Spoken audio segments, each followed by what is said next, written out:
Maria Thomas vivait à Kansas City, dans l'État du Missouri, plus précisément dans le quartier de Manheim Park, un endroit paisible et sécurisé, prisé par de nombreuses familles désireuses d'y élever leurs enfants. Elle partageait son foyer avec ses parents Angela et Kenneth Thomas. C'est dans cette maison que sa vie prit un nouveau tournant avec l'arrivée imminente d'un enfant. Le 14 décembre 2023, Maria donna naissance à une fille qu'elle prénomma Zaria May Thomas. L'enfant était décrite comme rayonnante, illuminant sans cesse le monde qui l'entourait par la douceur de son sourire. Sa mère, sa grand-mère et son grand-père lui chantèrent souvent des chansons, tout en la berçant tendrement dans leurs bras. Fait notable. Maria avait initialement envisagé d'appeler sa fille Zalani, mais entre la mi-septembre et le début du mois d'octobre 2023, elle changea d'avis et opta finalement pour le prénom Zaria. Une femme s'étant présentée comme une amie de Maria rapporta plus tard que celle-ci souffrait de troubles psychiques depuis l'enfance, bien que le diagnostic exact fût toujours demeuré inconnu.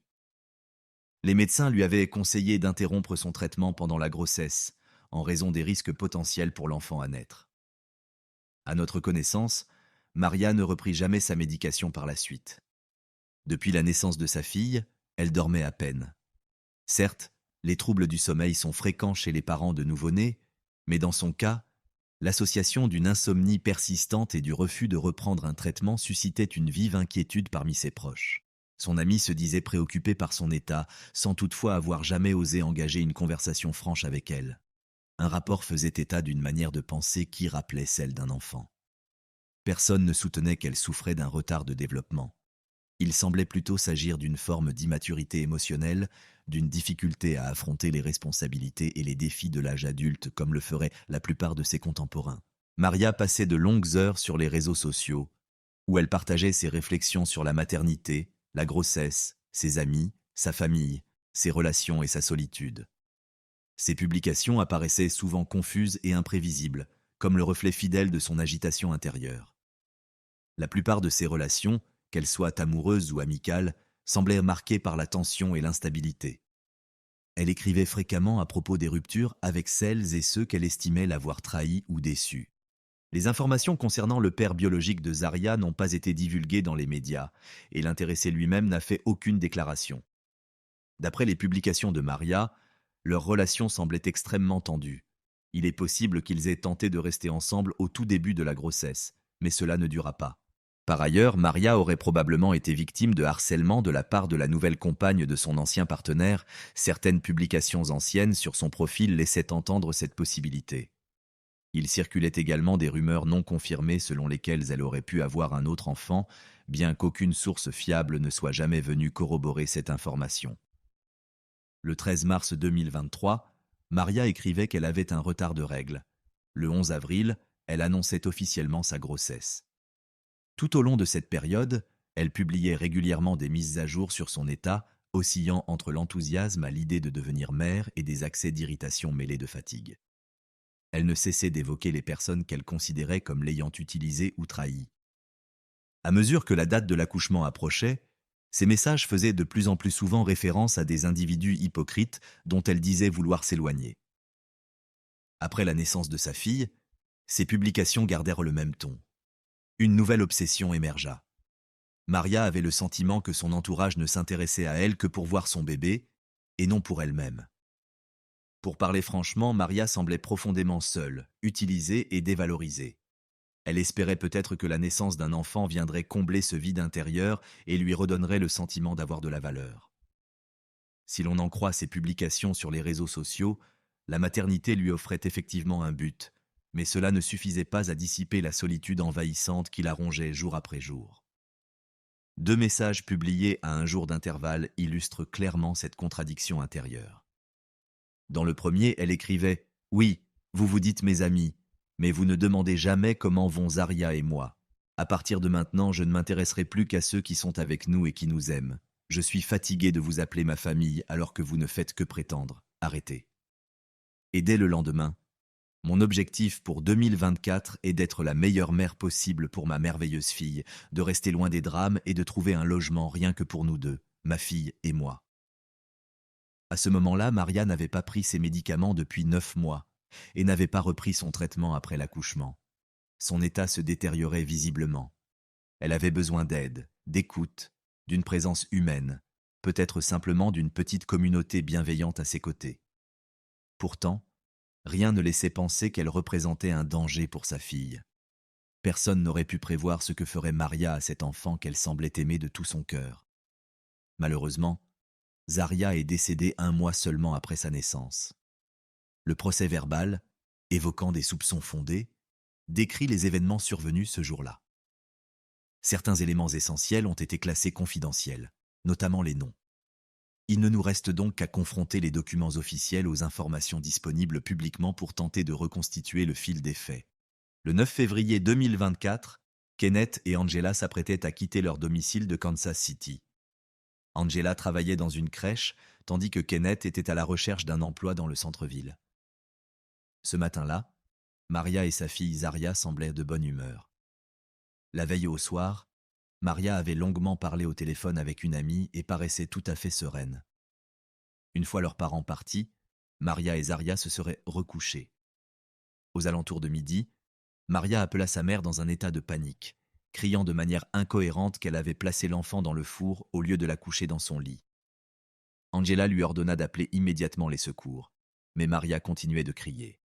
Inquiète, Angela téléphona à son mari pour l'avertir qu'il s'était produit quelque chose de grave. On ignore précisément dans quelle mesure elle lui expliqua la situation, mais elle monta dans le premier bus pour rentrer chez elle. Kenneth arriva avant elle. En entrant dans la maison, il aurait perçu une odeur anormale.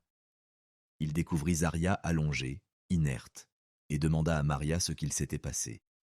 Celle-ci aurait répondu « Je pensais avoir couché Zaria dans son lit, mais je l'ai accidentellement mise dans le four. » On ignore si l'appareil était en fonctionnement au moment des faits, mais Kenneth contacta aussitôt les services d'urgence.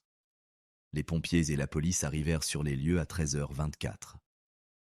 L'enfant fut transféré dans un siège auto, installé dans le salon, ce qui pourrait indiquer une tentative de la conduire à l'hôpital.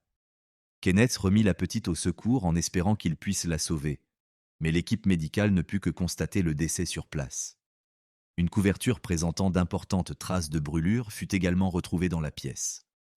Certaines conclusions du procès-verbal ont été classées confidentielles, notamment les noms, et plusieurs éléments matériels ne sont pas accessibles au public. Il reste donc nécessaire de confronter les informations officielles aux sources ouvertes pour tenter de reconstituer les faits. Les cris, les sirènes et l'arrivée des ambulances ont attiré l'attention des voisins. On leur a rapidement assuré qu'il n'y avait pas lieu de s'inquiéter, mais ils n'ont appris les circonstances de l'incident que quelques heures plus tard, lorsque les médias ont annoncé le décès de l'enfant. Les habitants du quartier étaient sous le choc. Personne ne s'attendait à être confronté à une tragédie d'une telle ampleur. 2 voisins ont fait de brèves déclarations à la presse. L'un d'eux a témoigné. Quelques minutes plus tard, j'ai entendu des sirènes, puis j'ai vu un siège auto être sorti de la maison. J'étais sous le choc. C'est horrible, surtout quand un enfant meurt. Aucun enfant ne devrait mourir. Dans un premier temps, la police a qualifié les faits de mort suspecte et non d'homicide. Maria a été conduite au commissariat pour y être interrogée. Sur place, elle a fait valoir son droit de garder le silence, tout en acceptant de remettre son téléphone portable et de fournir un échantillon de sang à des fins d'analyse. Une ligne d'assistance téléphonique a été mise en place afin de permettre à toute personne disposant d'informations utiles de les transmettre aux enquêteurs. Après l'inspection des lieux, les autorités ont rédigé un rapport indiquant que le corps de l'enfant se trouvait dans le salon, installé dans un siège auto près de la porte d'entrée. La victime présentait de nombreuses lésions thermiques. Le lendemain, Maria a été arrêtée, soupçonnée d'être responsable de la mort de sa fille. Sa première audience relative à la fixation d'une éventuelle caution s'est tenue 10 jours plus tard. Le tribunal a fixé le montant de celle-ci à $200 000. La procureure du comté, Jean Peters Baker, s'est exprimée devant la presse. Nous remercions tous les secours qui sont intervenus sur place, ainsi que les membres du parquet qui se sont rendus sur les lieux afin de préparer l'acte d'accusation. Nous sommes pleinement conscients de l'horreur de cette tragédie et nous pleurons la perte de cette vie précieuse. Nous faisons confiance au système judiciaire et croyons qu'il saura examiner ces circonstances avec la rigueur nécessaire. Elle a par ailleurs déclaré que, selon elle, les actes de Maria avaient exposé de manière délibérée la vie de Zaria à un danger mortel, exprimant ses doutes quant au caractère accidentel de l'événement. Les funérailles de Zaria ont eu lieu le 14 mars 2024 dans une église, sous la direction du pasteur Greg Fontes. Le programme de la cérémonie incluait la lecture d'un poème anonyme intitulé La branche tombée, récité après 2 minutes de silence. Ce texte évoquait la poursuite de la vie malgré la perte d'un être cher, soulignant l'importance de préserver les souvenirs et de perpétuer les traditions familiales. La nécrologie de Zaria a été publiée sur le site des pompes funèbres. Sur la page dédiée, où figurait sa photo, une version instrumentale douce d'une berceuse célèbre accompagnait la lecture. Maria n'a pas pu assister aux obsèques, n'ayant pas versé la caution requise. On ignore si elle a tenté d'obtenir une autorisation pour y assister. Cela était peut-être préférable, car la présence de la mère, mise en cause dans la mort de son enfant, aurait pu intensifier les tensions et perturber le recueillement. En décembre 2024, le grand jury a retenu une charge supplémentaire à l'encontre de Maria. Homicide involontaire au premier degré, en plus des chefs d'accusation déjà formulés pour mise en danger de la vie de l'enfant et décès. Une seconde audience relative à la caution s'est tenue en février. L'avocate de Maria, maître Jennifer Robinson, a demandé une réduction du montant, arguant que sa cliente n'avait jamais eu affaire à la justice et ne représentait aucun danger. Le ministère public s'y est opposé, estimant qu'elle pouvait représenter un risque pour autrui et était susceptible de prendre la fuite. Finalement, le juge a décidé d'abaisser la caution à 100 000 $, avec des conditions strictes: assignation à résidence, port d'un bracelet électronique et évaluation psychiatrique obligatoire. La réaction du public à cette affaire a été contrastée.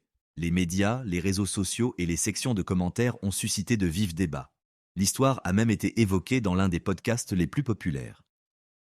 La présentatrice y a confié qu'elle ne supportait pas l'idée même d'un nourrisson placé dans un four, de la température montant progressivement, des cris qui s'éteignent, et du tissu des vêtements fondant sous l'effet de la chaleur.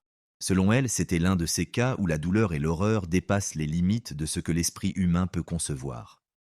À la suite de la tragédie, plusieurs journalistes et experts, en criminalistique, en enquête, en protection de l'enfance et en psychiatrie, ont tenté de comprendre comment un tel drame avait pu se produire. Parmi eux se trouvait Paul, ancien agent des services de protection de l'enfance, qui a souligné que certaines publications de Maria sur les réseaux sociaux, notamment celles dans lesquelles elle exprimait son épuisement face à sa grossesse, auraient dû alerter les services compétents. Selon lui, une intervention précoce aurait peut-être permis d'éviter l'irréparable.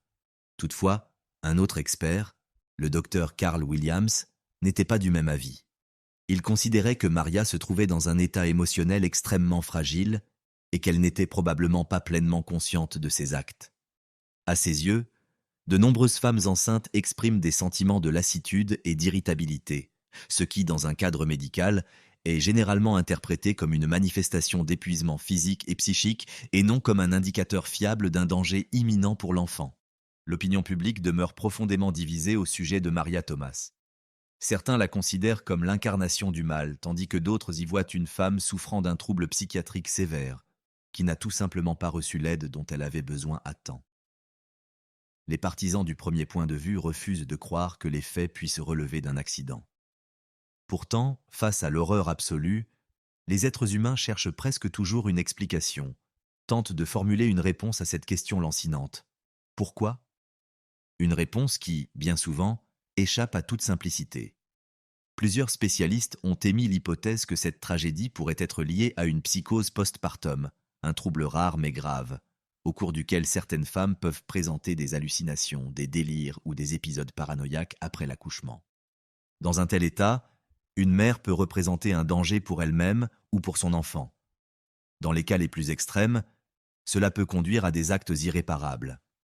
Les médias ont déjà rapporté des situations similaires dans lesquelles des mères, atteintes de cette pathologie, ont mis fin à la vie de leur propre enfant. Si la psychose postpartum devait être confirmée dans le cas de Maria Thomas, cela compliquerait considérablement la lecture morale et juridique de l'affaire. Il est essentiel de rappeler qu'une explication ne vaut pas justification, mais que la compréhension des causes profondes reste indispensable pour prévenir la répétition de tels drames. Aux États-Unis, seul l'État de l'Illinois prend officiellement en compte la psychose postpartum dans le cadre du prononcé d'une peine. Cette disposition législative est entrée en vigueur en 2018. D'autres pays ont également adopté des mécanismes d'atténuation des peines en cas de troubles psychiatriques liés à la maternité, mais cette approche reste embryonnaire outre-Atlantique. Néanmoins, selon les documents judiciaires datés du 19 mars 2024, l'avocate de Maria a déclaré que la défense n'avait pas l'intention d'invoquer un trouble mental ou une pathologie quelconque au cours du procès. À la date de rédaction du présent article, aucun démenti officiel n'avait été publié. Maria est poursuivie pour le meurtre de son enfant, une infraction d'une extrême gravité.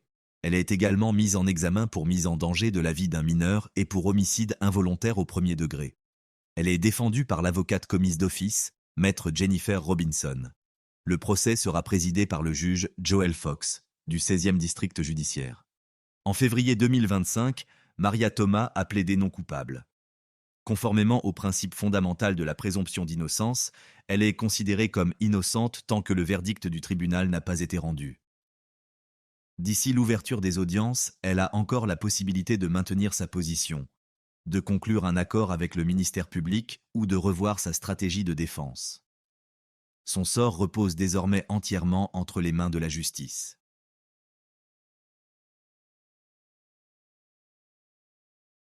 Next to me is now sitting Prime Mother. In a moment, Manhatcho, who is in spirit world, will enter her body. Un homme qui se considérait comme un prophète a enfermé sa famille pendant 10 ans dans une pièce isolée, au sein d'une maison reculée. Il filmait en permanence tout ce qui s'y passait et affirmait qu'ils étaient les seuls survivants sur Terre. Aux Pays-Bas, il existe un petit village dont vous n'avez probablement jamais entendu parler. Il est entouré de fermes anciennes et de vastes champs. Cet endroit s'appelle Ruinerwold. À la lisière du village, au bout d'un chemin de terre sombre dissimulé derrière des arbres touffus, se trouvait une vieille ferme. Personne ne savait vraiment ce qui s'y passait. Les rumeurs les plus folles circulaient. Certains pensaient qu'on y fabriquait des substances interdites, d'autres soupçonnaient qu'on y retenait des gens contre leur gré, et certains allaient jusqu'à croire que le propriétaire était un meurtrier en série. La maison était située dans la partie la plus reculée du village, dissimulée derrière une haute clôture, et il était pratiquement impossible de s'en approcher. Des caméras de surveillance étaient installées tout autour. Chaque fois que quelqu'un tentait de s'approcher, par exemple un voisin curieux venu simplement dire bonjour ou prendre des nouvelles, le propriétaire sortait aussitôt pour le chasser. On aurait dit qu'il ne s'agissait pas d'une simple habitation, mais d'une véritable forteresse. Pourtant, nul ne comprenait à quoi pouvait bien servir un tel niveau de protection. S'agissait-il d'empêcher quelqu'un d'entrer ou bien d'empêcher quelqu'un de sortir? Une chose, cependant, était certaine. Chaque matin, pendant 10 ans, un homme âgé venait devant la maison au volant d'une petite voiture. Il n'était pas originaire de la région et parlait néerlandais avec un accent très prononcé. Personne ne savait qui il était, ni même comment il s'appelait, et lui-même ne montrait aucune envie de faire connaissance. Il arrivait, faisait quelque chose à l'intérieur, puis repartait sans dire un mot. Mais ce qui se passait derrière ce portail a bouleversé non seulement les voisins, mais l'ensemble du pays. La vérité a été révélée d'une manière pour le moins singulière, dans un petit bar situé au cœur de Ruinerwold. Il s'appelait Café de Castelline. Un lieu tout à fait banal. On y buvait une bière, on y mangeait un morceau. Un dimanche soir d'octobre 2019, tard dans la soirée, le propriétaire du bar, Chris Westerbeek, terminait sa journée. Comme à son habitude, il rangeait les chaises et essuyait les tables. Tout se déroulait comme d'ordinaire. Le dimanche, l'établissement restait ouvert jusqu'à 1 heure du matin, et cette heure approchait. Il ne restait plus que quelques clients dans la salle. Ils terminaient leur verre, enfilaient leur manteau et s'apprêtaient à affronter la fraîcheur de la nuit. Soudain, la porte du bar s'ouvrit brusquement, laissant entrer un courant d'air glacé. Chris sursauta. Qui pouvait bien arriver à 1 heure pareille, alors que le bar allait fermer? Quelques secondes plus tard, un jeune homme franchit le seuil et s'avança vers le comptoir. Il dégageait immédiatement une impression d'inquiétude. Chris s'abstint de lui dire « Nous fermons », car il pressentit que quelque chose clochait. La présence de cet inconnu le mit instantanément mal à l'aise. Ruinerwold est un endroit paisible, presque retiré du monde, où tout visage inconnu attire immédiatement l'attention. Mais ce garçon-là avait quelque chose de troublant. Il semblait avoir une vingtaine d'années. Son visage était d'une pâleur extrême, couvert d'une barbe hirsute, et ses cheveux longs, blonds, tombaient en désordre sur ses épaules. Il paraissait épuisé, comme s'il n'avait pas mangé depuis des jours. Son expression était étrange, comme s'il luttait intérieurement, comme s'il voulait parler sans réussir à formuler ses pensées. Et là, Chris se souvint. Il avait déjà vu ce garçon. Une semaine plus tôt, il s'était tenu dehors, près de la fenêtre du bar, observant l'intérieur sans oser entrer. Cette fois-ci, pourtant, il avait franchi la porte. Comme je l'ai déjà mentionné, l'inconnu s'approcha du comptoir. Il commanda une bière et la but presque d'un trait, comme s'il accomplissait une tâche. Puis il remercia poliment Chris en néerlandais et ajouta « Encore, s'il vous plaît, ne vous arrêtez pas. » En moins de 10 minutes, il vida 5 verres, sans quasiment prononcer un mot. Une fois le dernier terminé, il resta debout, l'air toujours aussi absent, figé dans une attitude qui trahissait à la fois l'épuisement, la confusion et une forme de tension intérieure difficile à décrire. À un moment donné, il finit par parler, et ses paroles frappèrent Chris plus violemment encore que son apparence étrange. Le jeune homme expliqua qu'il s'était enfui, qu'il avait besoin d'aide, qu'il s'appelait Israël Van Dorsten, et que son père, Gerrit Van Dorsten, l'avait enfermé avec ses 5 frères et sœurs dans une seule pièce pendant près de 10 ans. Il avoua qu'il ne savait plus quoi faire, ni vers qui se tourner. C'était la dernière chose à laquelle Chris s'attendait. Il était sous le choc, ce qui n'avait rien de surprenant, mais une chose était pourtant claire. Ce jeune homme semblait véritablement avoir passé des années dans un isolement absolu, sans communication, sans lumière, sans vie normale. Chris comprit alors que la seule chose à faire était d'alerter la police. Il fallut un certain temps avant que les autorités n'arrivent au bar. Lorsqu'elles se présentèrent enfin, Israël était toujours assis au comptoir, tandis que Chris, figé dans un coin, tentait encore de donner un sens à ce qu'il venait d'entendre. Les policiers commencèrent à poser des questions. Ils lui demandèrent d'abord s'il avait des papiers d'identité, ce à quoi il répondit qu'il n'en avait pas. Ils lui demandèrent ensuite son nom complet et il répondit simplement « Israël Van Dorsten ». Les agents cherchèrent ce nom dans leur base de données, mais sans succès. « Vous ne figurez dans aucun registre officiel des Pays-Bas. D'un point de vue administratif, vous n'existez pas », déclarèrent-ils. Et c'était vrai. Israël n'existait effectivement pas, du moins pas aux yeux de l'État. Il avait passé toute sa vie isolé, dans un bunker, ou plutôt dans plusieurs bunkers. Et l'histoire qu'il commença à raconter cette nuit-là, une histoire qui se révélerait peu à peu au fil des semaines et des mois, s'avéra bien plus terrifiante que tout ce que Chris aurait pu imaginer. Israël est né le 31 janvier 1994. Il était le 4e enfant de Gerrit Van Dorsten et de sa femme, Heijin Moon. L'accouchement eut lieu à domicile et fut une épreuve particulièrement éprouvante pour Heijin. Elle faillit mourir, mais Gerrit refusa d'appeler un médecin. Israël fut leur premier enfant à ne pas être enregistré officiellement. Au début, la famille déménageait fréquemment. Gerrit et Heijin eurent 9 enfants au total, et la plupart d'entre eux, selon les autorités, n'ont jamais existé d'un point de vue administratif. Mais comment Gerrit Van Dorsten et Heijin Moon se sont-ils rencontrés? Ce moment est capital, car il marque le point de départ d'un parcours démentiel, initié par un simple intérêt pour la religion et les pratiques spirituelles. Gerrit Van Dorsten a toujours été très actif sur Internet. Il écrivait régulièrement sur les réseaux sociaux, mais jamais à propos de sa vie privée, de son foyer ni de l'isolement dans lequel il maintenait sa famille. Sous le pseudonyme de John Eagles, il partageait ses opinions religieuses, débattait de spiritualité et semblait littéralement obsédé par ces sujets. Originaire des Pays-Bas, Gerrit s'était marié plusieurs fois avant de rencontrer Heijin. Il avait quitté sa première épouse à la fin des années 1980 pour rejoindre ce qu'on appelle l'Église de l'Unification. Ce mouvement religieux dérivé du christianisme est pour le moins atypique. Vous en avez peut-être entendu parler sous le nom de moonisme. Fondée à Séoul, en Corée du Sud, par le chef spirituel Sun Myung Moon, l'Église tient son nom de ce dernier qui affirmait être la réincarnation de Jésus-Christ. Si cela vous semble étrange, attendez la suite. L'une des pratiques centrales de cette église était l'organisation de mariages collectifs. Et quand je dis « collectif », je parle littéralement de milliers de couples unis lors d'une même cérémonie. C'est dans ce contexte que Gerrit se maria une 2e fois. Son épouse était italienne, mais il est difficile de dire s'il avait eu son mot à dire. Le mariage fut de courte durée. Par la suite, Gerrit fit la connaissance de celle qui deviendrait sa 3e épouse, Heijin Moon. Comme vous l'avez sans doute compris, Il ne s'agissait pas de son véritable nom. Née en Autriche sous une autre identité, elle avait émigré en Corée du Sud et avait rejoint à son tour l'Église de l'Unification. C'est là, selon ses propres dires, qu'elle vécut une expérience singulière.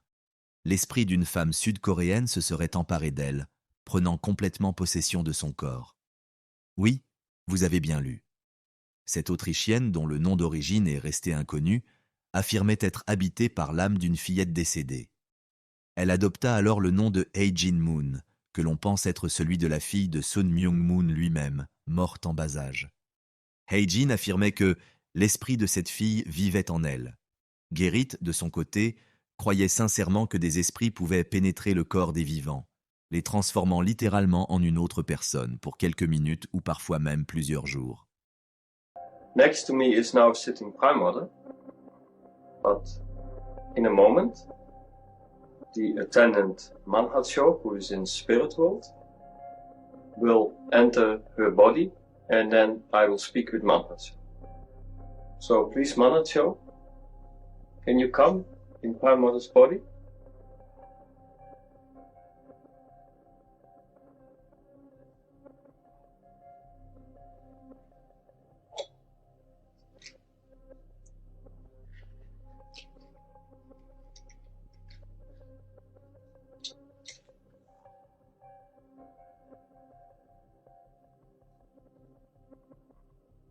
Hello, Manhatcho.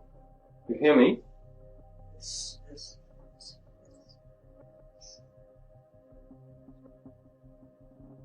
Strange things going on, eh? yes. Yes, I don't understand it. Something new. Yes. Yes, new is going on. Peu de temps après, Gerrit et Hae-jin retournèrent aux Pays-Bas. Ils s'installèrent dans de petites villes et des villages isolés, déménageant régulièrement, tandis que leur famille continuait de s'agrandir. Leurs 3 premiers enfants, Shin, Marianne et Edino van Dorsten, menaient une vie apparemment ordinaire. Ils allaient à l'école, avaient des camarades et figuraient dans les registres de l'état civil. Mais dès leur plus jeune âge, on leur enseigna, ou plutôt, on leur imposa, qu'il ne fallait jamais mentionner l'existence de leurs frères et sœurs cadets. La raison en était simple. Ces derniers n'étaient enregistrés nulle part. C'était comme s'ils n'avaient jamais existé. Jongens, vandaag is het de 28ste van de 10 maand, ja 9999. En ik wil jullie nog wat uitleggen waarom je op school niet over Israël en mag praten. God die heeft tegen papa gezegd dat papa nu over dit onderwerp tegen jullie moet praten, om je dat uit te leggen. Maar als papa nou niet met God zou praten, dan kon God dat ook niet tegen papa zeggen. Eigenlijk zou God helemaal niet willen dat jullie op zo'n school zaten. Maar omdat de mensen denken dat het zo moet, dan verplichten ze dat alle kinderen naar school gaan. Maar Israël en hebben papa en mama een foefje mee uitgehaald en die hoeven straks niet naar school. Die hoeven alleen maar op Godschool. Maar omdat jullie naar deze school gaan, hoeven Israël en dat niet meer. Met jullie konden papa en mama dat nog niet doen. Ja? Best is gewoon maar er helemaal niet over te praten en maar net te doen op school alsof Israël en er helemaal niet zijn. Ja? Dat is het beste. Je moet er helemaal niks over zeggen. Edino, snap je dat wel? Moet je niks over zeggen. Ja? Dat is ons geheimpje. Hè? Wij hebben samen een geheimpje met God. Wij hebben samen een geheimpje. En dat mag niemand weten. Ja? Daar mag je nooit wat over verklappen. Want anders dan stoppen ze papa misschien wel in de gevangenis anders. Nou, dat wil je toch helemaal niet. Gerrit van Dorsten répétait sans cesse à ses enfants que s'ils parlaient de leurs petits frères et sœurs, les enseignants commenceraient à poser des questions gênantes. Pourquoi ne vont-ils pas à l'école? Pourquoi ne sait-on rien d'eux? Et alors, disait-il, si vous révélez le secret, papa ira en prison. Et papa n'aimera pas ça du tout. Gerrit ne voulait probablement pas que ses enfants les plus jeunes soient enregistrés. Leur présence dans le système officiel, combinée à leur absence totale de scolarisation, aurait aussitôt attiré l'attention des services sociaux. Mais au-delà de cette prudence, Gerrit avait un plan. Un plan pour ses enfants, pour leur avenir, et, pour le dire franchement, pour l'humanité tout entière. Le chef spirituel de l'Église de l'Unification se présentait déjà comme un messie réincarné, et personne ne semblait le remettre en question. Mais Gerrit, lui, était convaincu d'être le véritable messie. Dans son monde clos, au sein du clan Van Dorsten, c'était lui le chef, le prophète, le sauveur. Il projetait même de bâtir une utopie. Un jour. La première étape, c'était un petit bunker. Car il est toujours plus simple de commencer modestement. Si l'on peut contrôler un bunker, alors peut-être, un jour, pourra-t-on contrôler le monde. Gerrit croyait que la fin du monde était proche, que l'humanité allait bientôt disparaître, que l'apocalypse était imminente. Et lorsque ce moment viendrait, lui, ses enfants et les croyants qui les suivraient hériteraient de ce qui resterait pour fonder une nouvelle société, leur propre système. Cela peut sembler délirant. Et ça l'était. So in Eden we have complete justice. Now, I want to specify, I want to narrow down this question to that of individual responsibility and individual fate. So, you are you, and you have a responsibility. And complete justice in Eden means that justice is done to you. So, when you know what to do, then you are responsible to do what you have to do. Pour expliquer sa vision du monde, Gerrit avait enregistré des centaines de vidéos. Il était le chef incontesté de la famille, que l'on appelait le père principal. Hye-Jin Moon, quant à elle, occupait le rôle d'une mère attentionnée. Elle s'exprimait rarement, mais lorsque sa voix s'élevait, tous l'écoutaient. Elle était le pilier silencieux de ce système familial, forte, discrète, dévouée. Était-elle bienveillante pour autant? C'est une autre question. Comme nous l'avons déjà mentionné, la famille déménageait fréquemment. Un jour, elle s'installa dans la petite ville de Hasselt. C'est là que Gerrit fit la connaissance d'un Autrichien nommé Joseph Brunner, un fanatique tout aussi extrême que lui. Leur relation devint si étroite qu'ils abattirent à la clôture séparant leur maison et leur jardin, transformant deux propriétés distinctes en un seul espace de vie. Ils vivaient ensemble comme une communauté unique. On sait très peu de choses sur Brunner. Il n'existe aucune photo de lui. Les voisins le décrivaient comme un homme revêche, désagréable, toujours renfermé, qui ne saluait jamais personne. Célibataire, sans enfants, sans compagnon ni fréquentation, il vivait en reclus. Pourtant, il était réputé pour être un excellent menuisier. Et au-delà de cela, plus rien. Sa trace s'efface. Au fil des années, la folie de Gerrit s'intensifia, tout comme sa brutalité envers ses enfants. Il se permettait tout, les coups, les humiliations, le contrôle absolu. Il les privait de lumière du jour, les enfermait des mois entiers sans jamais leur permettre de sortir. Il vivait dans des pièces insalubres, dormait dans des sacs de couchage, totalement coupés du monde extérieur. So children, today it is the 16th of September, the year 2003. And today we are starting with something new. This new is called Teaching for Children.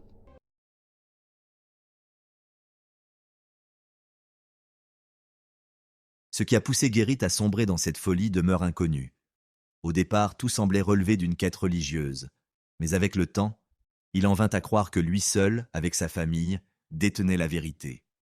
Tous les autres, selon lui, étaient corrompus par le mal et condamnés. Seuls eux, les élus, étaient sauvés. Les enfants aînés de Gerrit et Hye-Jin allaient à l'école, entretenaient des contacts avec le monde extérieur, mais les 6 autres passèrent l'intégralité de leur vie dans un bunker dont personne ne soupçonnait l'existence. La principale raison de cette séparation était que Gerrit considérait ses aînés, bien qu'en partie socialisés, comme souillés et irrécupérables. Ils furent d'ailleurs eux aussi, à plusieurs reprises, les cibles de sa cruauté. D'après certaines rumeurs, il aurait enfermé Edino pendant 1 an dans une cage pour chiens. Il aurait également frappé Marianne avec une telle violence qu'elle serait restée alitée durant 3 jours. À son réveil, la jeune fille aurait entendu son père se vanter d'avoir chassé le diable hors d'elle. Gérit haïssait ses enfants aînés et leur déclarait sans détour qu'il rêvait de les tuer. Mais comme ils étaient officiellement enregistrés, leur disparition aurait aussitôt alerté les autorités. Il les gardait donc près de lui. Avec le temps, il poursuivit la transformation de la maison, construisant de nouvelles pièces et divisant l'espace en compartiments isolés avec l'aide de son assistant. Ce menuisier prêt à exécuter n'importe quelle tâche. Petit à petit, Gérit isola les enfants, aménageant de petites cellules entièrement coupées du monde extérieur. En réalité, il enferma chacun d'eux dans une cage. Vinrent ensuite les prières quotidiennes, les leçons interminables, les punitions et la peur. Les coups et les humiliations devinrent la norme. Et avec les années, la situation ne fit qu'empirer. Come. Come close to me. Do you dare to do it? No.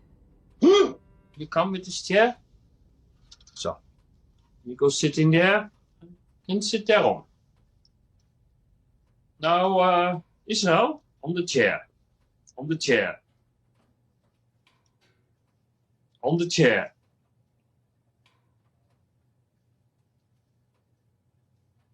Now go then sitting on her chair. No, he doesn't want to do it. I show you. Go away. Child of God, liebes Kind. I want to serve. I want to serve. Did it hurt? Or not? You can sit next to me.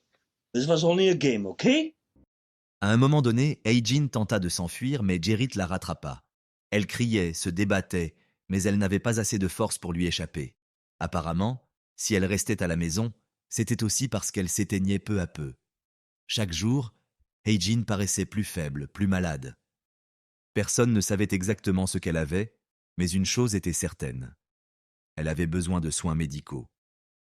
Gérit, lui, avait une réponse simple. Prie plus fort.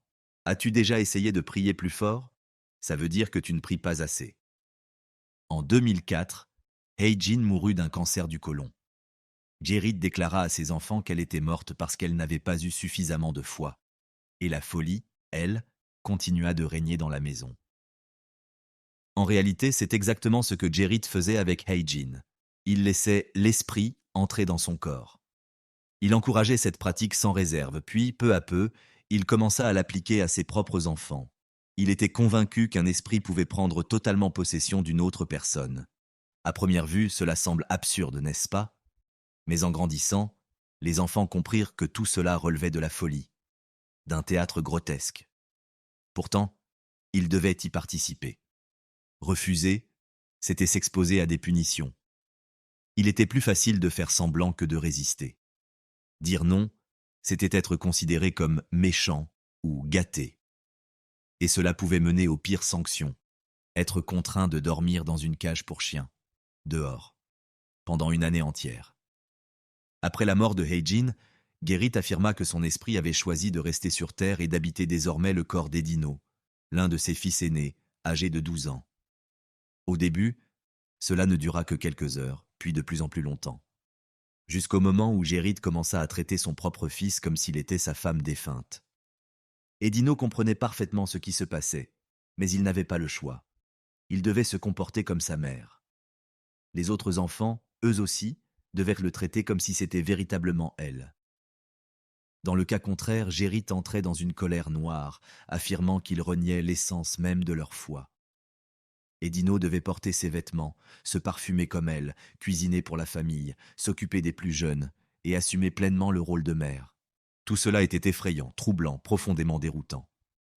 Mais le plus glaçant, c'est que Gérit traitait son fils de 12 ans comme un homme traite sa femme. Vous comprenez ce que cela signifie. Et Edino ne fut pas le seul. Après la mort de Heijin, Gérit adopta le même comportement avec l'une de ses filles, affirmant que l'esprit de sa femme vivait désormais en elle. Il lui disait C'est elle. Son esprit est en toi. Cela signifie que tu es elle. C'est sans doute cette dérive qui conduisit la famille à s'installer dans la ferme de Ruinerwold. Naturellement, leur fidèle compagnon Joseph Brunner les suivit. À cette époque, 2 des enfants aînés avaient déjà fui. Marianne était partie en 2008, Shin en 2009. Ils avaient quitté la maison en pleine nuit et ne revinrent jamais. En 2010, ce fut au tour d'Edino de s'enfuir. Entre-temps, la maison de Ruinerwold était devenue le lieu le plus isolé où la famille ait jamais vécu. Aux enfants restants, on répétait sans relâche que le monde extérieur était mauvais, que l'humanité avait été anéantie et qu'ils étaient les derniers survivants. Personne n'avait le droit de franchir la clôture qui délimitait la propriété et aucun inconnu n'était autorisé à y pénétrer. Les 3 fugitifs étaient les seuls à être enregistrés dans les bases de données publiques. Gérit lui-même s'était officiellement désinscrit du registre national, si bien que l'État ignorait tout de sa localisation. Quant aux autres enfants, ils n'existaient pas juridiquement. La maison de Ruinerwold avait été enregistrée au nom de Joseph Brunner, de sorte que même les propriétaires fonciers officiels ne savaient rien de ce qui s'y passait. Tout cela était illégal. Et la famille ne vivait même pas dans la maison elle-même, mais se cachait dans un bunker souterrain, entièrement dissimulé au regard. En réalité, il s'agissait d'une cave dissimulée, construite juste sous la maison. Pour y accéder, il fallait découvrir une porte secrète dissimulée derrière une armoire. L'une des conditions de location que Joseph avait négociées avec les propriétaires était qu'il se chargerait lui-même de la rénovation de la demeure, alors à moitié en ruine. Il leur avait proposé « Vous me consentez un loyer préférentiel et je rénove la maison ». Et il avait effectivement réalisé de nombreux aménagements dont les propriétaires n'avaient pas la moindre idée, notamment la construction d'une cave et l'installation d'un accès secret. Derrière cette porte s'ouvrait un couloir étroit et sombre menant à la partie souterraine de la maison. Le passage débouchait sur une petite pièce humide. Il n'y avait presque aucun meuble, seulement un vieux canapé et quelques bottes de paille. Les enfants dormaient à même le sol dans des sacs de couchage. Le seul à avoir le droit de sortir de cette pièce était Gérit. Les enfants, eux, n'étaient presque jamais autorisés à sortir, sauf lorsqu'on leur confiait des travaux physiques. C'était sans doute la seule chose qui intéressait vraiment Gérit, l'exercice corporel. En vérité, cette maison était une véritable maison des horreurs. Les coups, les humiliations psychologiques, les menaces faisaient partie du quotidien. On sait que Gérit frappait les enfants avec des barres de métal, au point que certains en perdaient littéralement l'usage de la parole. L'un de ces rituels consistait à les frapper avec une épée invisible. Gérit disait « Si je vous frappe avec cette épée, vous devez mourir ». Il brandissait alors son arme imaginaire, et les enfants s'effondraient sur le sol, feignant d'être morts. Avec le temps, il s'est avéré que les enfants n'étaient pas les seuls prisonniers de Gérit. Des années plus tôt, dans une autre maison située aux Pays-Bas, il avait enfermé 2 personnes dans un grenier, le père de Heijin ainsi que le fils qu'elle avait eu d'un premier mariage. Tous 2 vivaient dans un isolement complet et étaient contraints de se soumettre aux règles imposées. La plus importante d'entre elles était la 3e règle, suivre une thérapie contre les flammes maléfiques. Selon Gérit, cette thérapie permettait de se purifier du mal et de se préparer à renouer avec le Seigneur. Il recevait régulièrement de l'argent du premier mari de Heijin, le père de ce fils, qui croyait lui aussi que Gérit était le Messie. Plus tard, Gérit et Heijin avaient envisagé de s'installer en Autriche et d'y emmener le père de Heijin ainsi que son fils. Mais leurs projets avaient changé. Par la suite, le père de Heijin mourut. Quant à son premier fils, nul ne sait ce qu'il est devenu. Du moins, personne n'en parle. Revenons à Ruinerwold. Ces dernières années, les enfants de Gérit vivaient dans l'attente de la fin du monde. C'est alors qu'Israël, l'aîné des enfants encore présents, commença à remettre en question la réalité artificielle imposée par son père. Comme les autres, il ne voyait presque jamais le monde extérieur, mais à mesure qu'il grandissait, sa curiosité s'éveillait. Il savait que le monde existait bel et bien, car 3 de ses frères et sœurs aînés avaient réussi à fuir. Et s'ils s'étaient enfuis, où étaient-ils allés ? Il y avait toujours un ordinateur dans la maison, mais seul Gérit était autorisé à l'utiliser. Israël se mit à l'allumer en cachette, la nuit, lorsque tout le monde dormait. La situation évolua radicalement lorsque Gérit fut victime d'un accident vasculaire cérébral et se retrouva alité. Une ironie cruelle, lui qui avait prétendu que sa femme était morte faute de foi. Même cloué au lit, Guérit demeurait la figure centrale, et les enfants n'osaient pas s'échapper. Il avait instauré un système si étouffant qu'ils étaient prisonniers non seulement de lui, mais aussi les uns des autres. Peu à peu, Guérit désigna Israël comme le nouveau chef de famille. C'était désormais à lui de gérer les échanges avec Joseph, d'aller chercher la nourriture et de veiller sur la maison. Avec le temps, il s'est avéré que les enfants n'étaient pas les seuls prisonniers de Guérit.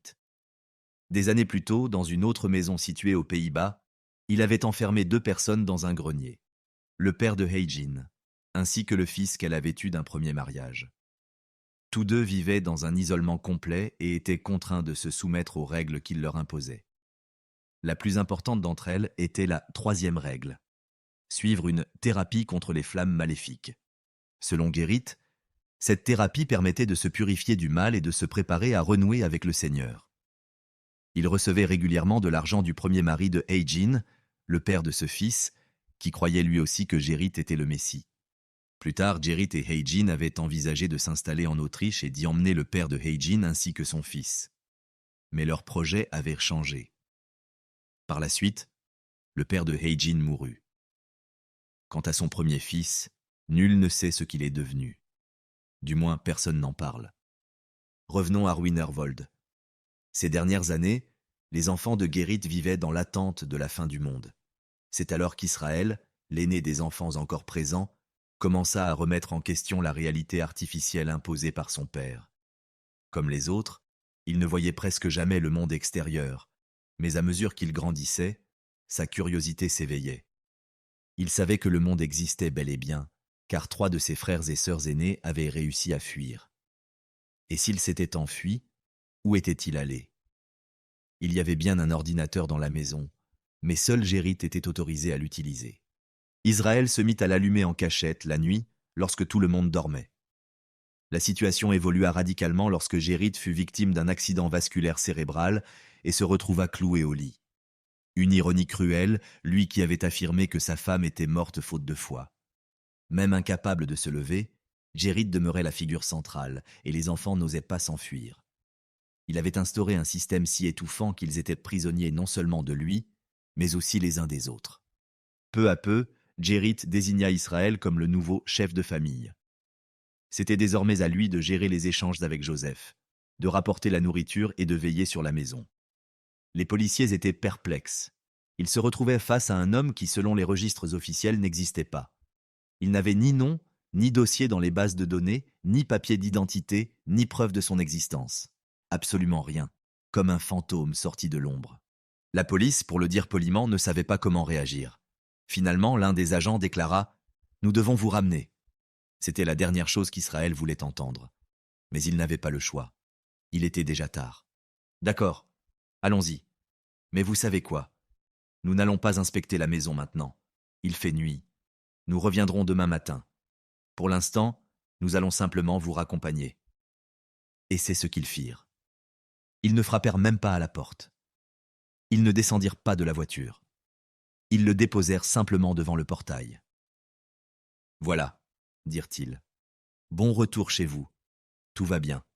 C'est terminé. » Ils ne semblaient pas troublés par le fait que cette maison était précisément l'endroit d'où ils s'étaient enfuis. Le lieu de l'agression, de l'isolement, de la peur. Mais cela ne semblait pas avoir d'importance. Du moins, pas ce soir-là. Leur service touchait à sa fin. Ainsi, Israël se retrouva seul. Il se tenait dans la rue, les yeux fixés sur la maison, observant les lumières qui bougeaient à l'intérieur. On le cherchait. Plus tard, il raconta être resté assis dans l'herbe près de la maison pendant près d'1 heure. Simplement assis, sans savoir quoi faire. Il ne pouvait pas rentrer, mais il ne savait pas non plus où aller. Il ignorait presque tout du monde extérieur et n'avait personne vers qui se tourner. À un moment, Israël se leva et partit, sans but précis. L'essentiel était de s'éloigner, de trouver un endroit où dormir. Il atteignit un arrêt de bus. Épuisé, il s'allongea sur le banc et s'endormit. Au petit matin, vers 8 heures, un policier passa par là. Il s'arrêta et demanda « Que fais-tu ici? Tu ne peux pas dormir là. » Israël raconta à nouveau son histoire, la même que celle qu'il avait tenté de dire la veille. Il expliqua qu'il s'était échappé d'une maison qui ressemblait davantage à une secte.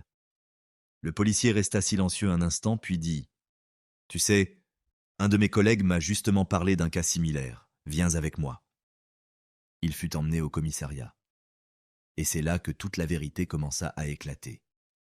Ses frères et sœurs aînés, ceux qu'il n'avait pas vus depuis des années, apprirent qu'il était vivant et qu'il avait réussi à fuir. Ils racontèrent avoir tenté à plusieurs reprises de revenir pour sauver les plus jeunes, sans succès. Mais avant tout, ils redoutaient qu'une fois libérés, ces derniers ne les rejettent. Ces enfants étaient entièrement imprégnés des croyances de leur père. Ils ne voulaient pas être sauvés. Ils ne voulaient pas qu'on les emmène. Pour eux, le monde extérieur était réellement mauvais. Lorsque la police arriva à la maison, les agents frappèrent à la porte et Joseph apparut rapidement. L'un d'eux lui présenta un mandat officiel. Il tenta de prononcer quelques mots, peut-être pour s'expliquer ou retarder l'inévitable, mais il fut aussitôt interrompu. Les policiers entreprirent alors l'inspection des lieux sans remarquer la moindre présence suspecte. Aucun signe d'occupation clandestine, aucune trace visible de personnes cachées. Ils contactèrent leur commissariat pour faire un premier compte-rendu. Il semble qu'Israël ait tout inventé. Il n'y a personne ici. C'est précisément à ce moment-là qu'un détail attira l'attention de l'un des agents. Un passage dissimulé derrière une armoire. En poussant la porte secrète, ils découvrirent un couloir sombre qui menait vers une pièce étroite et moite. Ce qu'ils découvrirent alors dépassait l'entendement. Un véritable bunker souterrain, étouffant et délabré, dans lequel se trouvaient 5 personnes assises sur de la paille, les yeux écarquillés, fixant avec terreur les silhouettes en uniforme qui venaient de surgir devant elles.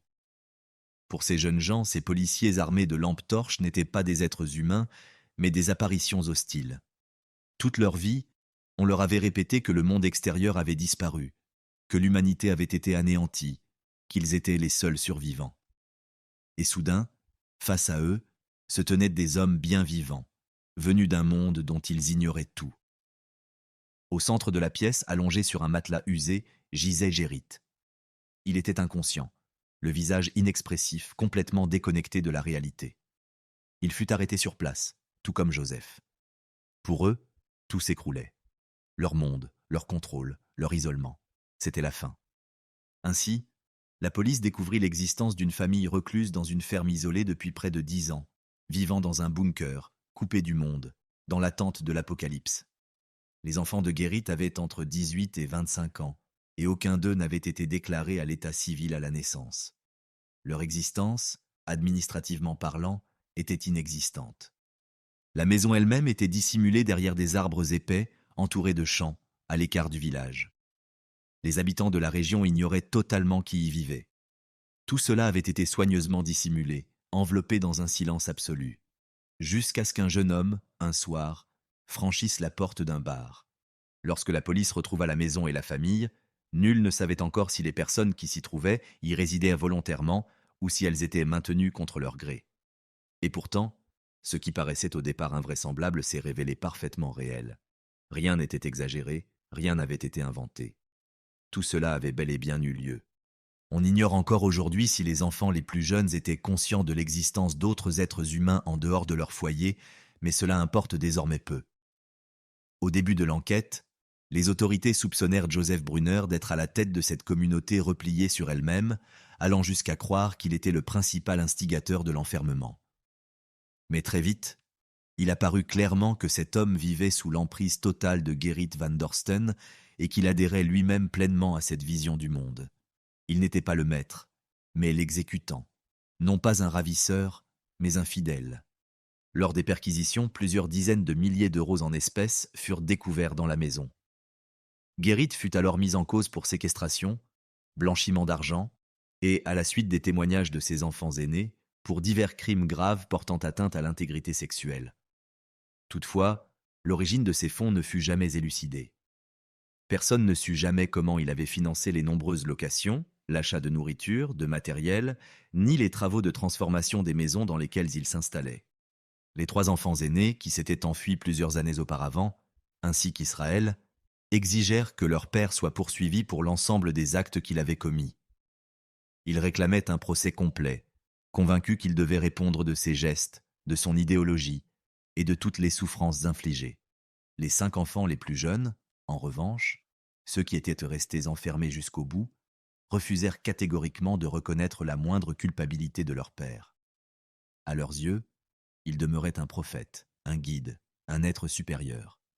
Ils imploraient les autorités de ne retenir aucune charge contre lui et qualifiaient les accusations de leurs aînés de mensonges, d'affabulation, de balivernes. Finalement, la justice néerlandaise décida de classer l'affaire sans suite, non pas en raison de ses dénégations, mais parce que Gerrit van Dorsten, affaibli physiquement et mentalement, fut jugé inapte à comparaître devant un tribunal. Peut-être avait-il sombré définitivement dans la folie. Aujourd'hui, Gerrit van Dorsten est âgé de 73 ans. Il vit toujours aux Pays-Bas, dans un relatif anonymat, et certains de ses enfants continuent de vivre à proximité de lui. Quant à Joseph Brunner, il fut condamné en 2022 à 3 ans de prison. Toutefois, en tenant compte de la durée déjà passée en détention provisoire, il fut libéré presque aussitôt après le verdict. Il est fort probable qu'il vive encore aux côtés de Gerrit. Pendant ce temps, les enfants aînés, ceux qui ont osé fuir, tentent de reconstruire leur vie. Lentement. Patience après patience. Pas à pas.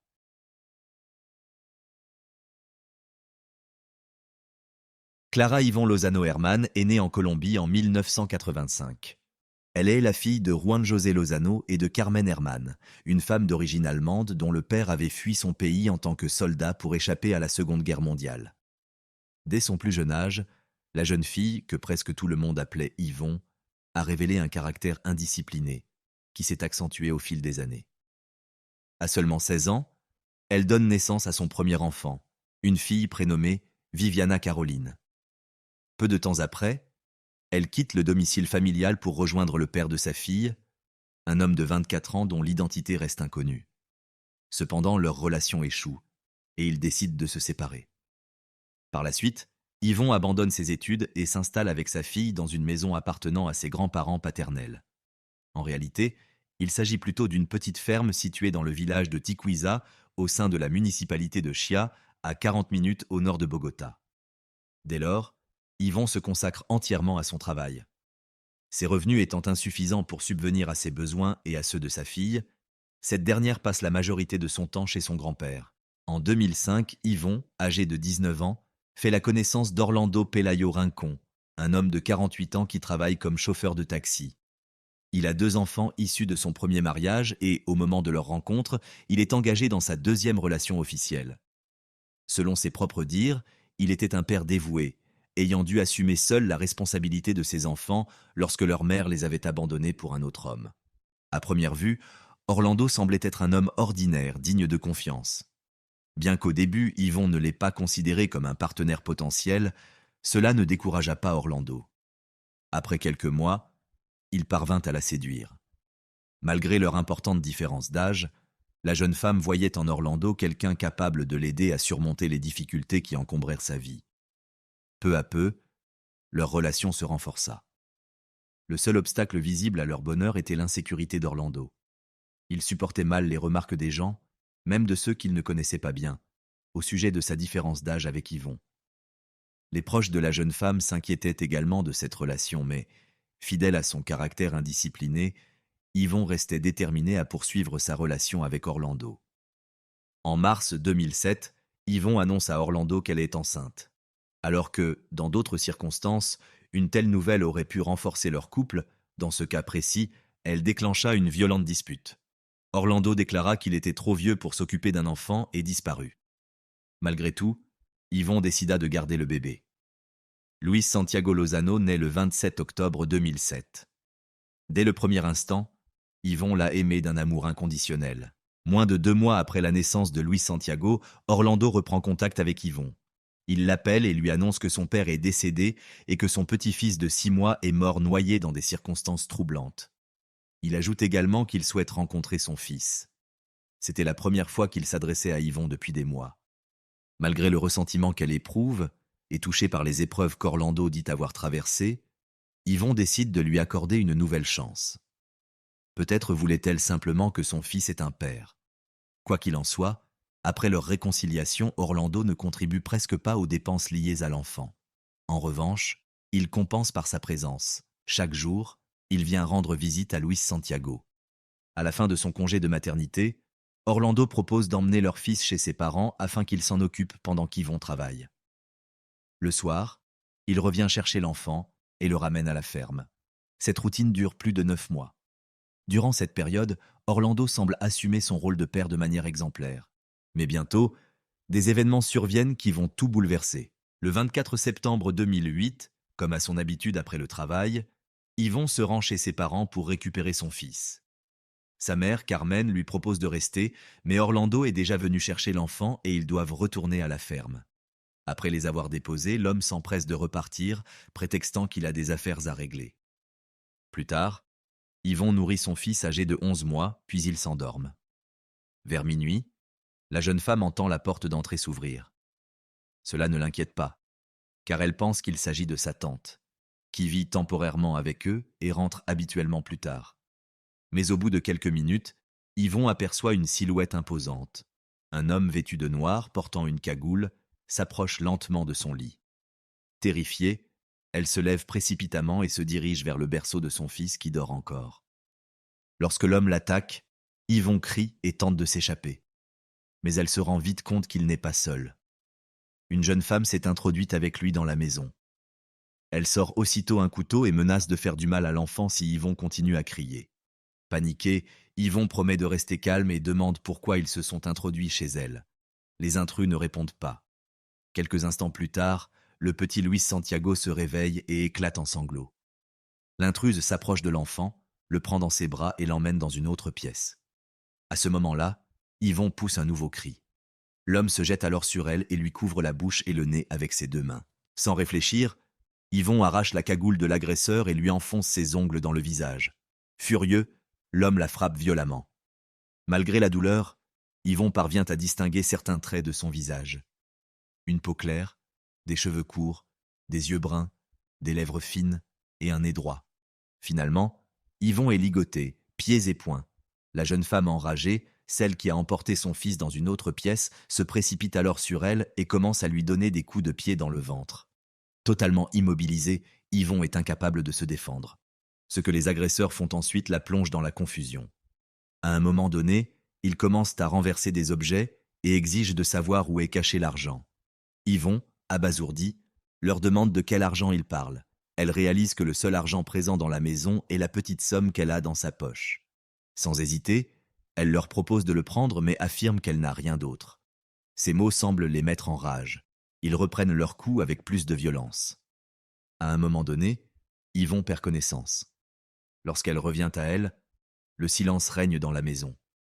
Ce silence oppressant l'angoisse davantage.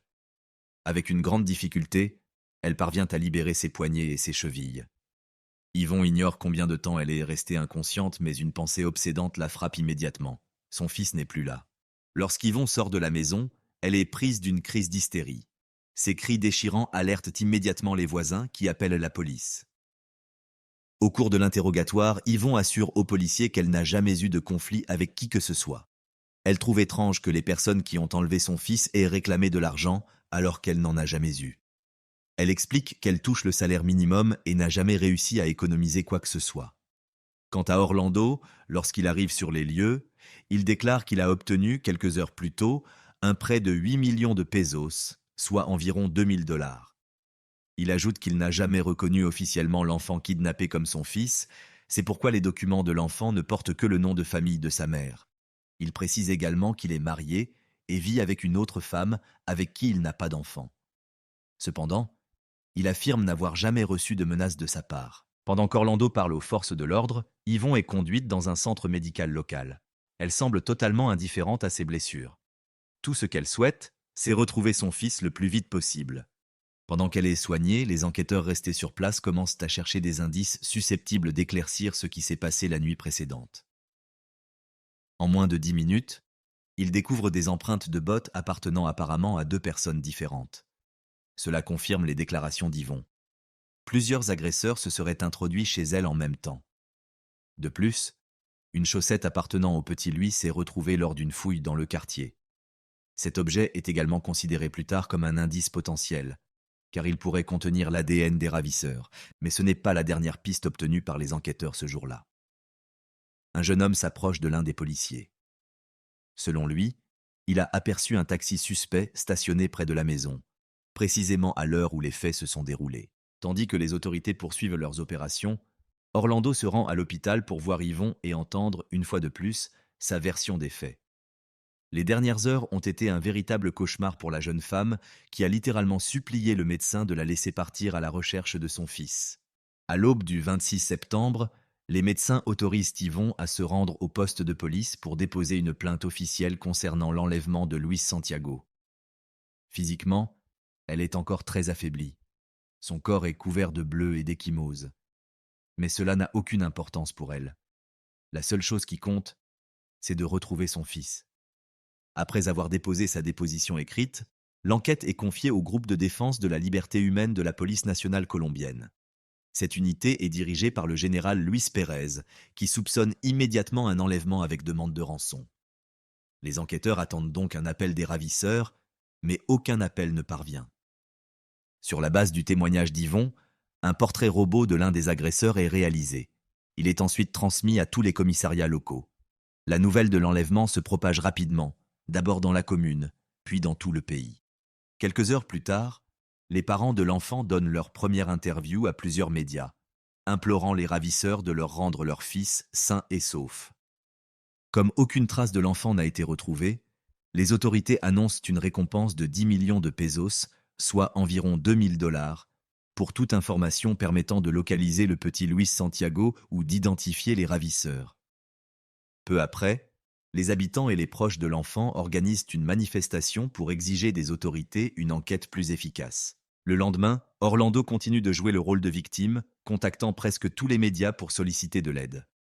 De son côté, Yvon, accompagné de sa sœur Andrea et de quelques proches, parcourt Bogota pour distribuer des tracts avec des informations sur son fils.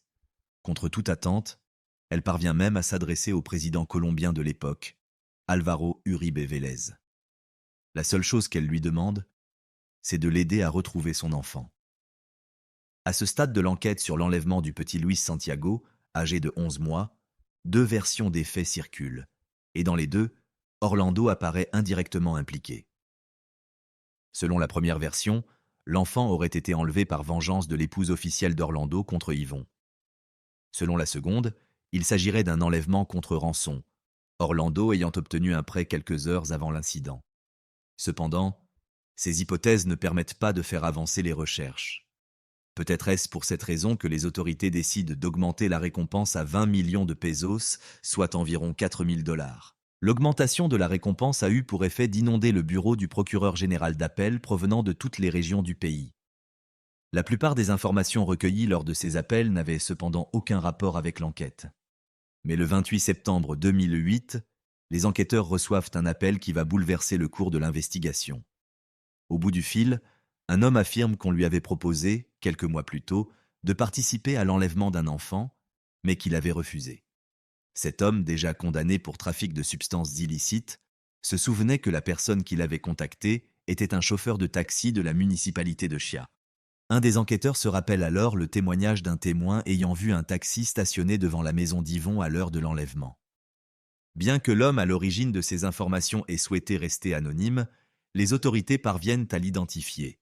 Il s'agit de Julián Andrés Hernández. Lors d'un bref interrogatoire, Hernández désigne Orlando Pelayo Rincón comme celui qui l'avait approché à l'époque pour lui demander un service. De plus, il précise qu'Orlando lui avait demandé non seulement d'enlever l'enfant, mais aussi de le tuer. C'est cette demande, dit-il, qui l'avait poussé à refuser la proposition. Le témoignage de Julián laisse les enquêteurs stupéfaits. Aucun d'eux n'imaginait qu'Orlando puisse non seulement organiser l'enlèvement de son propre fils, mais aussi ordonner son assassinat.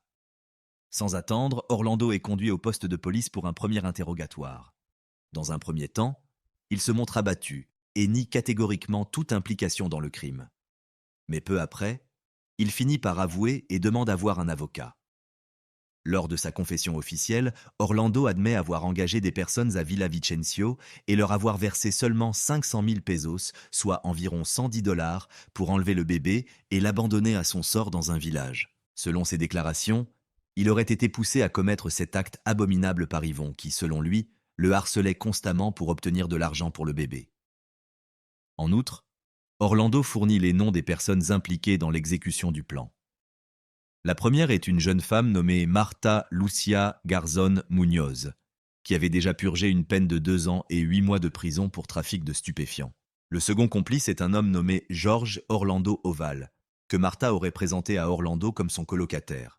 Le matin du 29 septembre, la presse révèle que le père de l'enfant est en garde à vue, accusé d'avoir orchestré l'enlèvement de son propre fils. Peu de gens y croient au début. De son côté, Yvon est anéantie par le flot d'informations horribles qui s'abat sur elle ce jour-là. Elle sombre dans une profonde dépression et doit être hospitalisée. Les médecins et les enquêteurs tentent de la réconforter, l'encourageant à ne pas perdre espoir de retrouver le petit Luis Santiago sain et sauf. Mais son calvaire ne fait que commencer. À ce moment-là, la presse ne fait encore état que de soupçons pesant sur Orlando. Cependant, dans la soirée du même jour, les autorités confirment officiellement qu'Orlando est désormais considéré comme le principal suspect dans l'enlèvement de l'enfant. Un juge ordonne sa mise en détention provisoire dans l'attente des résultats de l'enquête. Plus tard dans la journée, les enquêteurs interrogent de nouveau Orlando. Ils le persuadent de contacter Marta pour lui demander de rendre le bébé.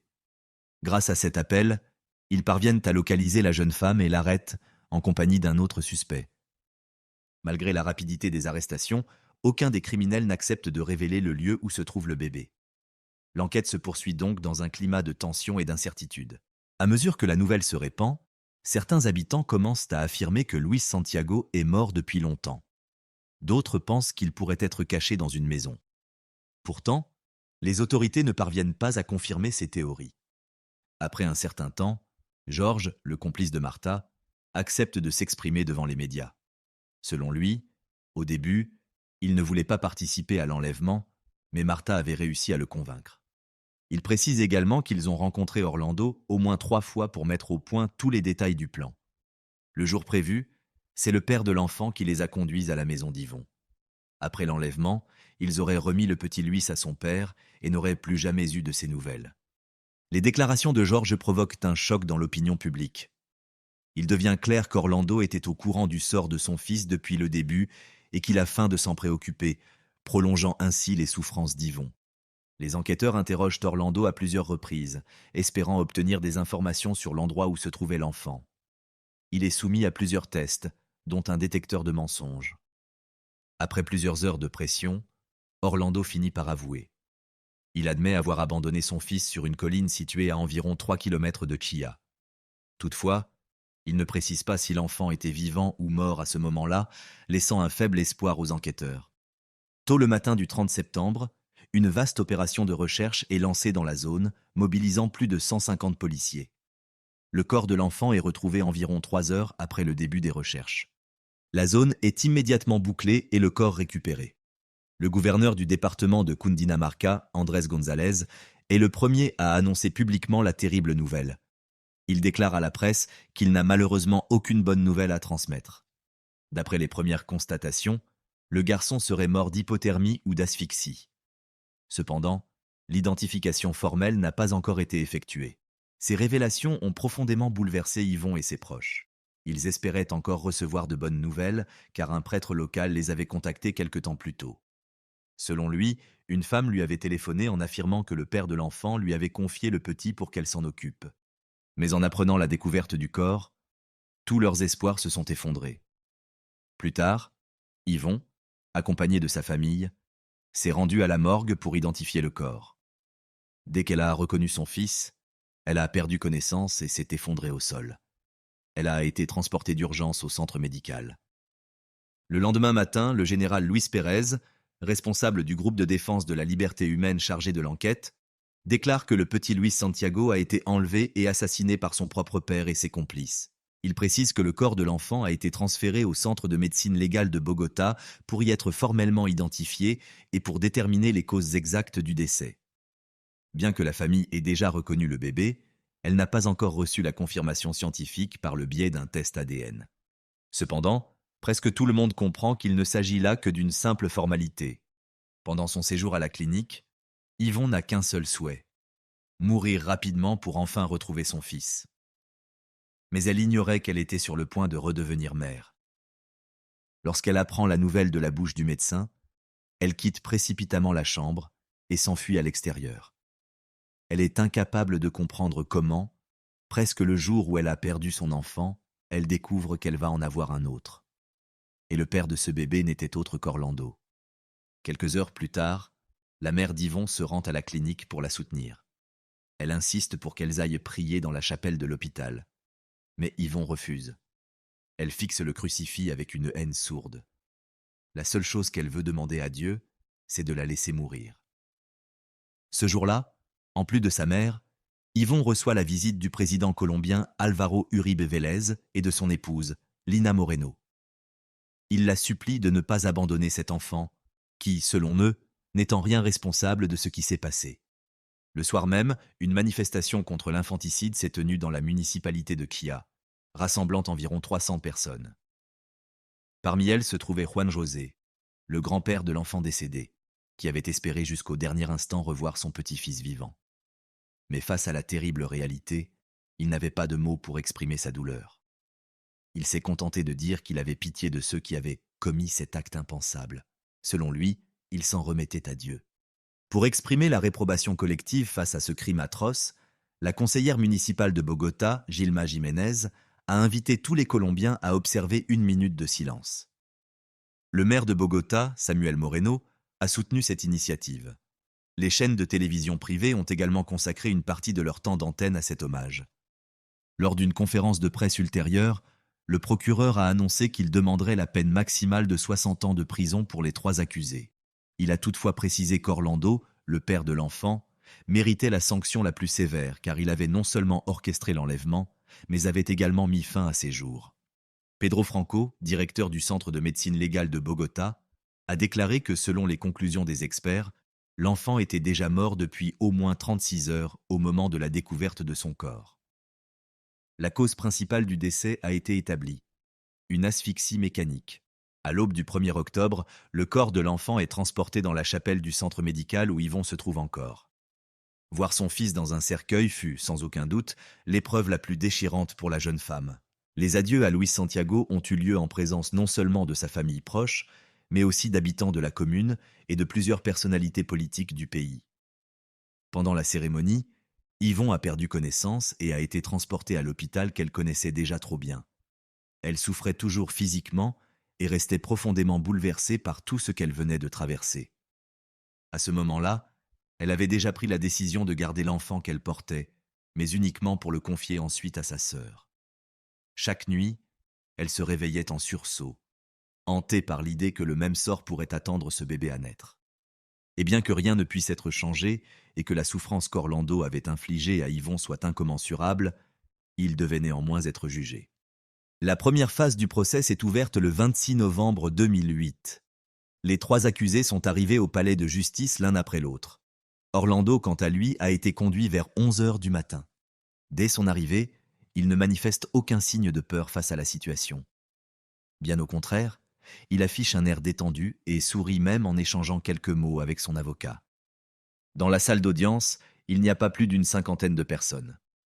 Parmi elles se trouve José Carrillo, l'ex-mari de Marta. Malgré la gravité du crime commis par la jeune femme, José a tout fait pour permettre à leur fille de lui rendre visite.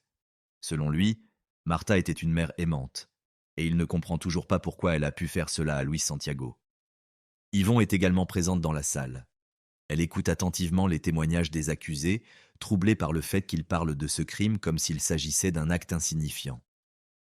Après plusieurs audiences, Orlando finit par admettre de nouveau toutes les accusations portées contre lui. Il confesse avoir planifié l'enlèvement parce que, selon lui, le garçon perturbait sa relation avec Yvon et son épouse.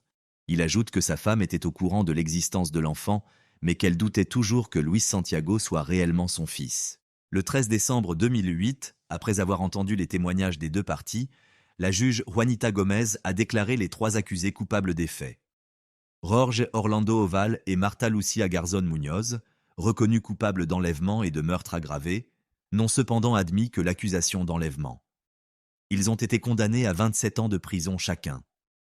Quant à Orlando Pelayo Rincón, il a été condamné à 58 ans et 9 mois de réclusion pour avoir orchestré l'enlèvement et ôté la vie à son propre fils. De plus, sa peine a été alourdie en raison de son lien de parenté avec la victime, Luis Santiago Lozano. Pour Yvon, la sentence semble juste. Mais comme elle l'a confié elle-même, aucune condamnation ne pourra jamais lui rendre son fils. Elle a passé les semaines suivantes dans un centre médical où les médecins surveillaient attentivement l'état de son enfant à naître. Cette grossesse était particulièrement éprouvante. Convaincue qu'elle ne serait plus jamais heureuse, Yvon a pourtant retrouvé une lueur d'espoir en 2009 avec la naissance de son bébé, qu'elle a nommé Miguel Angel. C'était un véritable miracle que l'enfant ait survécu malgré les épreuves qui avaient marqué la vie de sa mère. Le gouverneur de Cundinamarca, Andrés González, déjà sensibilisé à la situation de la jeune femme, a lancé une campagne de solidarité pour garantir à Yvon et à son fils des conditions de vie décentes. Son appel a été entendu par plusieurs entrepreneurs locaux qui ont contribué à l'achat des produits essentiels pour le bébé. Cependant, ce dont cette famille avait le plus besoin, c'était d'un toit. En réponse, la Fondation Solidarité Cundinamarca a ouvert un compte destiné à collecter des fonds pour l'acquisition d'une maison ou d'un appartement pour Yvon et son enfant.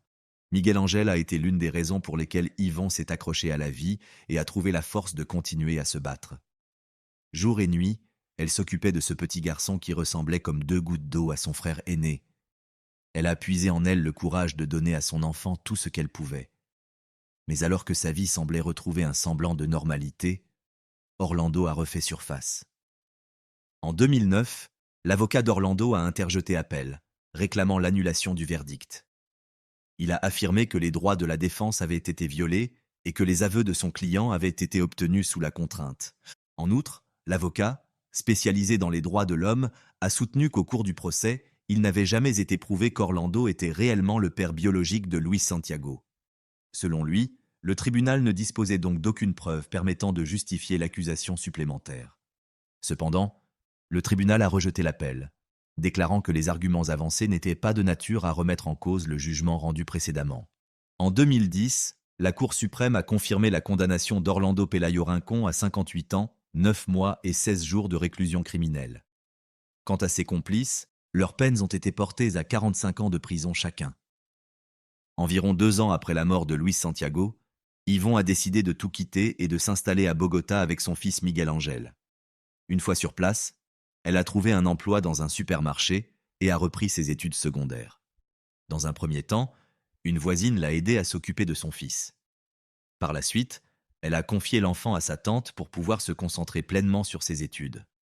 Depuis, son objectif principal est de terminer le lycée et de se spécialiser en criminologie. Elle envisage également de rejoindre la fondation Tout peut changer, où elle souhaiterait militer pour l'application de peines de réclusion à perpétuité pour les auteurs de crimes graves contre des mineurs. Un autre projet qui lui tient à cœur est de renforcer un programme d'accompagnement psychologique destiné aux enfants victimes de violences physiques. Alors qu'Yvon tentait de reconstruire sa vie, Orlando cherchait à améliorer ses conditions de détention et à obtenir une réduction de peine. Sa série de requêtes a commencé en août 2012. À l'époque, il a demandé son transfert vers un autre établissement pénitentiaire, invoquant des menaces pour sa sécurité et des traitements inhumains de la part des gardiens. Mais sa demande a été rejetée. En avril 2015, influencé par d'autres détenus qui passaient leur journée à étudier le code pénal, Orlando a affirmé que la Cour suprême avait omis de tenir compte de son droit à une réduction de peine, puisqu'il avait plaidé coupable sans réserve.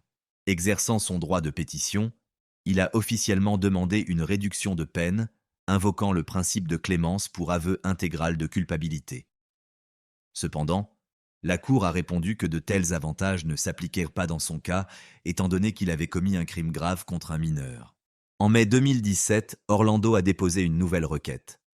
Cette fois, il a demandé que sa peine soit remplacée par une assignation à résidence, affirmant qu'il souffrait depuis longtemps de graves problèmes de santé. Un mois plus tard, il a réitéré sa demande, insistant sur l'aggravation de son état. En réponse, le juge a ordonné une expertise médicale. Cependant, les médecins n'ont diagnostiqué aucune pathologie pouvant justifier un aménagement de peine. Orlando en a été informé au début du mois d'octobre 2017. Au cours des 2 années suivantes, il a continué à déclarer qu'il souffrait de maladies graves. Pourtant, malgré ses plaintes répétées, la commission médicale judiciaire n'a trouvé aucun motif valable pour modifier la mesure de détention. À la fin du mois d'octobre 2020, Orlando s'est vu refuser une nouvelle fois une mesure alternative sous forme d'assignation à résidence. Ce n'est qu'en août 2022 qu'il a déposé une nouvelle requête affirmant avoir été agressé par un autre détenu. Cette même année, Yvon a suscité une vive émotion sur les réseaux sociaux en publiant sur son compte TikTok une vidéo poignante dédiée à son fils Luis Santiago, décédé 14 ans plus tôt. Malgré le temps écoulé, les souvenirs de ce drame continuaient de la hanter. L'affaire Luis Santiago est revenue sur le devant de la scène le 21 avril 2023, date à laquelle la mort d'Orlando Pelayo Rincón a été annoncée. Il était alors incarcéré dans le quartier de haute sécurité d'un hôpital situé à Vallée-du-Par. Selon le médecin-chef, Daniel Gutiérrez, Orlando souffrait de plusieurs pathologies, dont une insuffisance rénale et un diabète sucré. Quelques jours plus tard, Yvon a pris la parole dans les médias, déclarant que la mort d'Orlando lui inspirait des sentiments mitigés. Aún me queda en la cabeza y en el corazón la pregunta, ¿por qué fue tan miserable? ¿Por qué nos hizo tanto daño? ¿Por qué tanto daño? ¿Por qué maquinar tanta cosa tan horrible? Hubiera podido alejarse del niño si no quería estar con él, nadie lo iba a obligar a nada, pero ocasionar tanto dolor con tantas mentiras y llevárselas, eso es lo más frustrante. L'affaire Luis Santiago Lozano a été, sans exagération, un événement qui a profondément bouleversé toute la Colombie. Même aujourd'hui, le souvenir de ce drame résonne encore douloureusement dans les cœurs. Ce ne sont pas seulement la mère du petit garçon, dont la vie a été arrachée par son propre père, mais aussi des centaines, voire des milliers d'autres personnes qui ont été marquées à jamais par cette tragédie.